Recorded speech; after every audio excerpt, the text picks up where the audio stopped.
صباح الخير. في الأسبوع اللي فات عملنا فكرتين لقصيص الزرع، والمرة دي هنعمل 3 أفكار بالألوان الأكليريك والألوان السيراميك. بس الحقيقة إن أنا النهاردة صاحية كسلانة شوية، وعلشان كده قررت أعمل كوباية قهوة معاكم وبعد كده نبتدي الإبداع. أنا قهوتي ما فيهاش تفاصيل كتير قوي يعني، بس بحبها بالطريقة دي: شوية فانيليا وكراميل سيرب وشوية سكر وبس كده، بخلطهم كلهم مع بعض.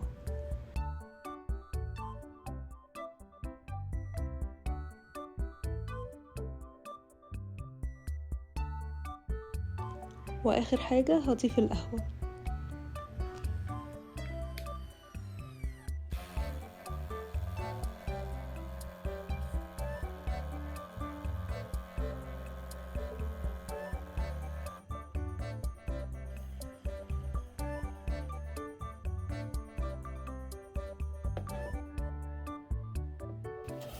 هشتغل النهاردة على الاتنين دول بما انهم فخار وواخدين طبقة سيراميك، فهشتغل عليهم بألوان السيراميك، وكمان هشتغل على البلاستيك بألوان الأكليريك. دي ألوان السيراميك اللي هشتغل بيها، وهحتاج معاهم فرش وأي حاجة أقدر أخلط فيها الألوان زي الطبقين دول. هشتغل على قصيص الزرع ده الأول، وهعمل كده زي مثلثات أو جبال يعني زي ما تشوفوها. هعمل تدريج ألوان من الأزرق والبنفسجي، هاخد كل لون فيهم على درجتين، يعني هعمل 4 طبقات. تعالوا نشتغل بشكل عملي ونشوف هنعمل ايه مع بعض. هختار الألوان اللي هستعملها، وهستعمل الأزرق والأبيض وكمان الأحمر علشان نعمل مع بعض اللون البنفسجي. هضيف الأزرق والأحمر مع بعض عشان أعمل اللون البنفسجي. والمرة الجاية هعمل معاكم باليت كاملة بالألوان الأساسية، هنعملها كلها بنفسنا، وده علشان هنعمل مجموعة حلقات فيها اكتيفيتي مختلفة ممكن نعملها مع ولادنا في البيت. والحلقات دي مخصصة للآباء علشان نقضي وقت حلو مع ولادنا وننبسط معاهم في الصيف. وهنا ابني حب يساعدني، وعشان كده هسمح له انه يخلط الألوان مع بعض.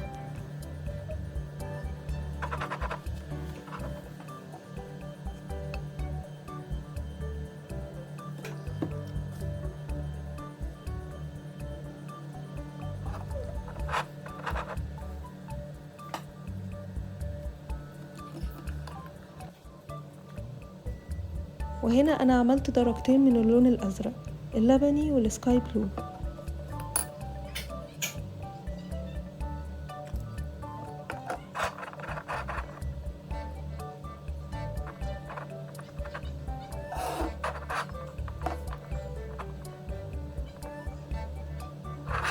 ظهر الفرشة هنبتدي واحدة واحدة نفرد اللون، لان الوان السيراميك بيبقى فيها لزوجة شوية مش زي الوان الاكليريك خالص.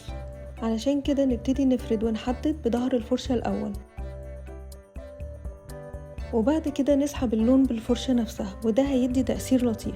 وكمان علشان المساحة هنا عندنا كبيرة، لكن لو المساحة صغيرة وبتعمله على قصيص صغير ما تستخدموش غير ظهر الفرشة، ده هيبقى أفضل كتير. كمان التغطية هتبقى أحسن.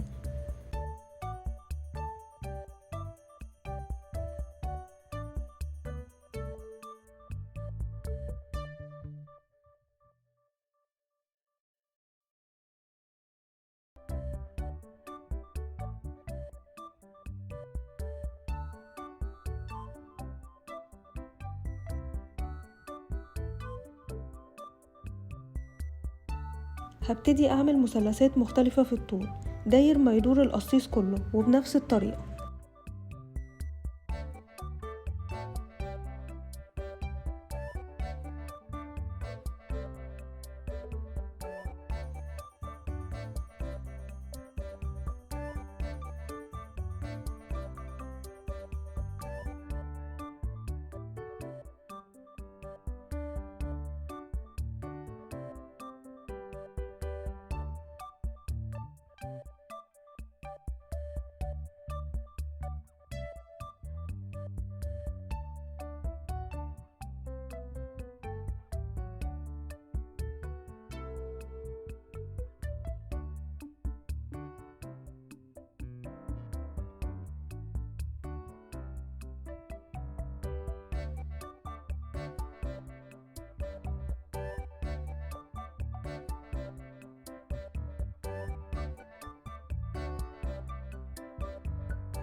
ودلوقتي هبتدي اشتغل باللون الاغمق. هاجي في النص ما بين المثلثين اعمل مثلث بالشكل ده.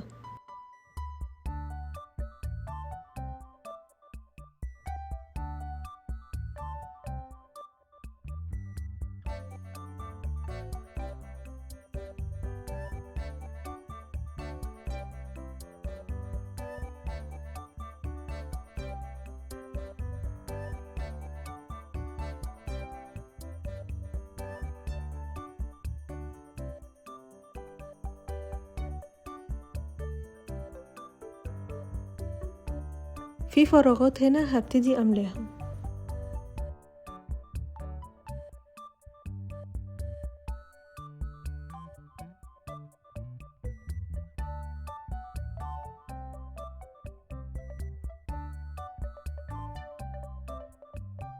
هيبقى ده الشكل النهائي.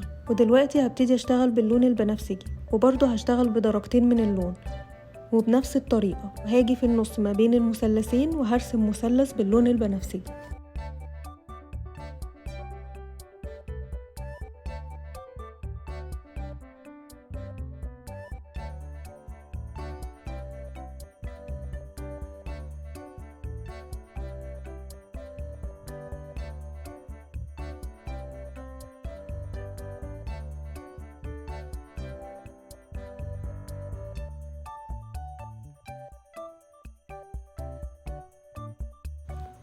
ودلوقتي جه دور اللون الأغمق، بس المرة دي هعمله لنهاية القصيص.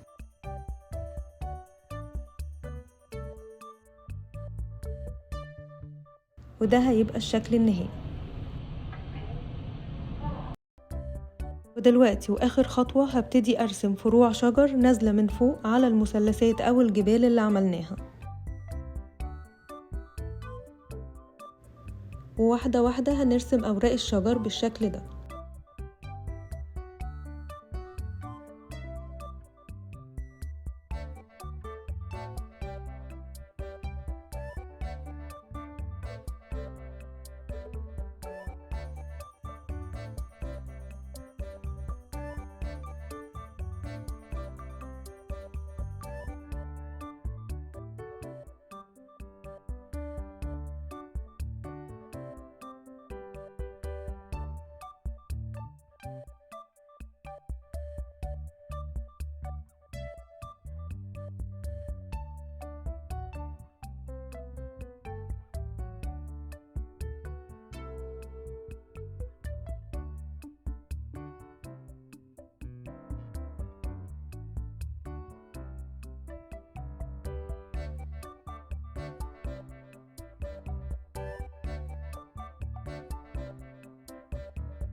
وهكمل الفروع كلها بالشكل ده داير ما يدور القصيص كله.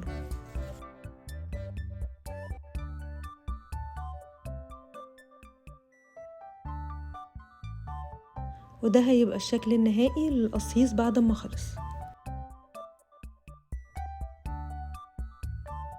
هنبتدي دلوقتي الفكرة التانية، وبرضو بألوان السيراميك هشتغل على القصيص ده، وهعمل شكل ريمبو بسيط وسهل. هبتدي باللون الأورنج، هخلط الأصفر والأحمر مع بعض وهبتدي أشتغل بيه.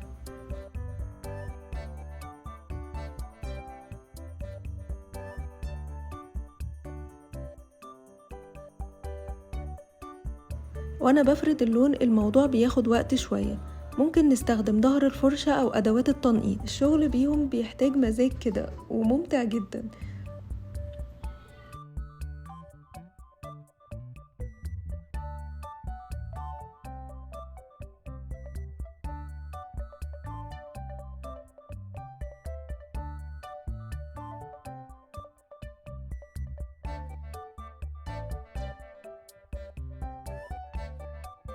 ودلوقتي هشتغل باللون الأصفر وهلف حوالين الأورنج، بس هسيب مسافة ما بينهم عشان هعمل نقط في النص.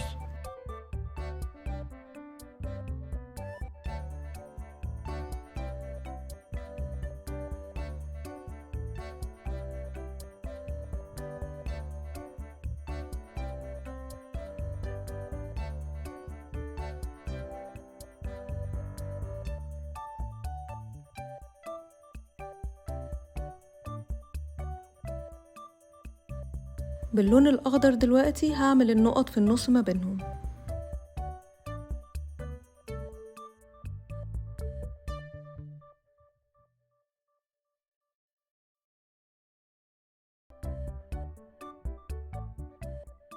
وبعدها هستخدم اللون الأزرق وهكمل بالشكل ده للآخر بالألوان والأشكال اللي أنا حابة أعملها. طبعا تقدروا انتوا تبدعوا وتعملوا كل الأشكال والألوان اللي انتوا تحبوها.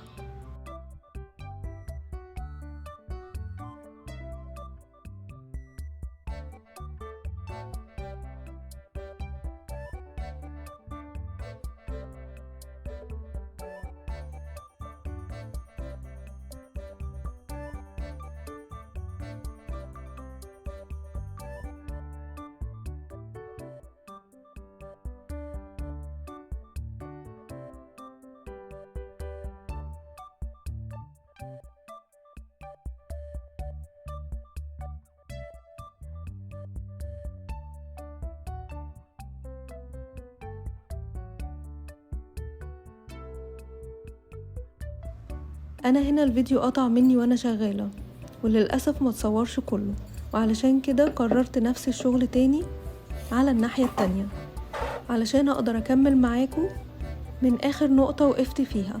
ويلا بينا. باللون البينك هلف حوالين اللون الأزرق،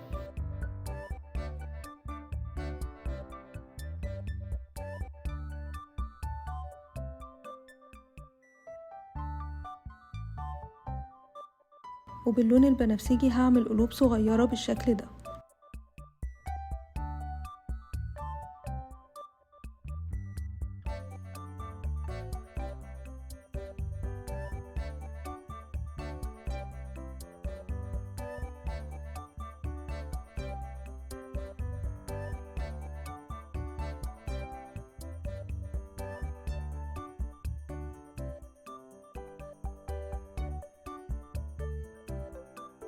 واخر حاجة هعمل نقط من بره.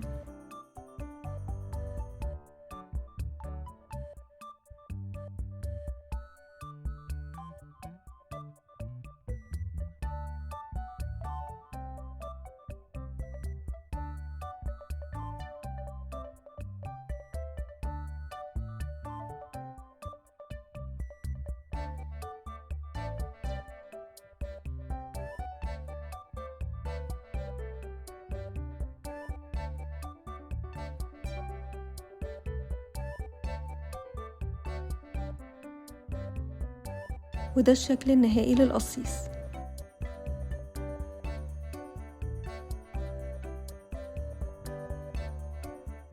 واخر فكرة هي شبه شوية الفكرة الاولانية، هشتغل بالالوان الاكريليك على البلاستيك. اول حاجة هعمل مساحات عشوائية باللون الابيض بالشكل ده علشان لون القصيص مش هيسمح ان الالوان تبقى واضحة وباينة عليه، علشان كده ابتديت باللون الابيض، هعمل منه طبقة وبعد كده استخدم الالوان.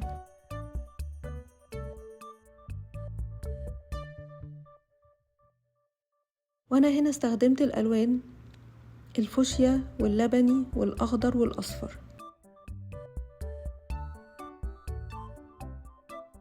خلي بالكم مع كل طبقة والتانية ادوا فرصة للالوان تنشف، ده هيسهل عليكم كتير جدا.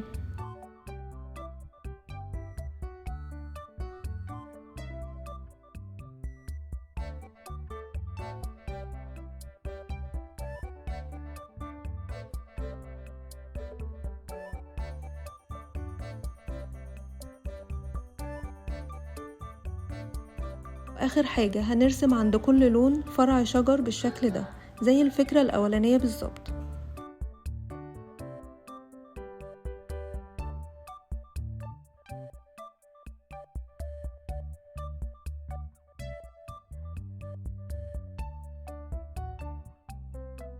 وده هيبقى الشكل النهائي.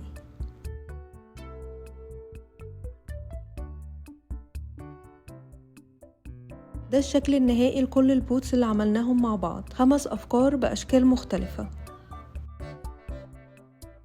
دلوقتي تعالوا مع بعض نرتب الزرع في البيت.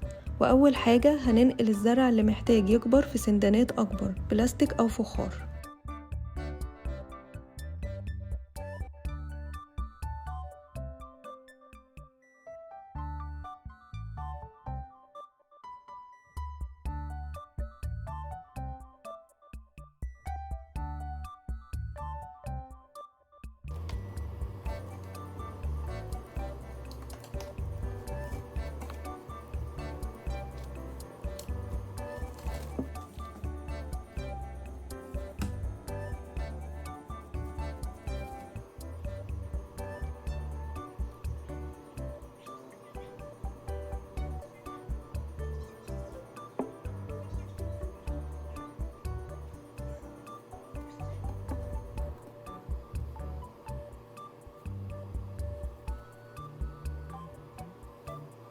بعد ما خلصتهم هبتدي أوزعهم في البيت.